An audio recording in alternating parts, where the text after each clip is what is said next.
So we're hurtling toward the end of the year here. Governor Charlie Baker's wrapping up his time in office. And over the last 8 years, he's really led the state through some difficult times.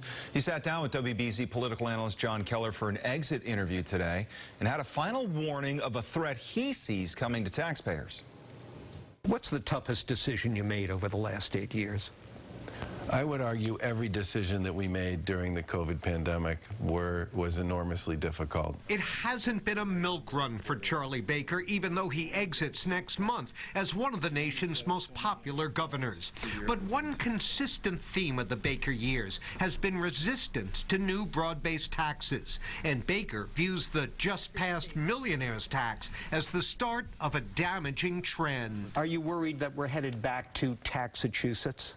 There's going to be a lot of consequence, I think, that won't be all that great to some of the issues associated with the millionaire's tax. And I think it does send a message to people that, you know, the effective tax rate here, if you sell a home, if you sell a business, if you run a business, even a small one, is going to be 9%.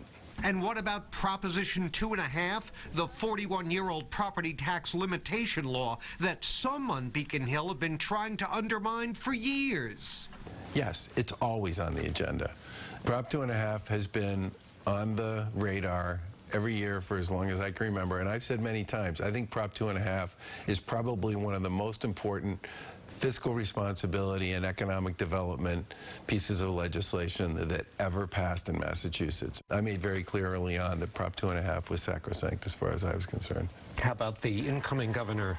Does she feel the same way, as best you can tell? I don't know. I don't think this is one people have been talking about because it is viewed by a lot of folks as settled.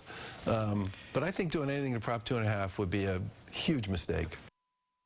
So to remind people, Prop 2.5 requires a majority vote in order to raise local property taxes. Do you think it's really at risk on Beacon Hill? You know, it's not as if the core law is going to be repealed or anything, Paula, but there are bills pending right now up there that would make an end run around the constraints of Prop 2.5. For instance, by creating special community benefits districts or tampering with the law's limits on the auto excise tax you have to pay.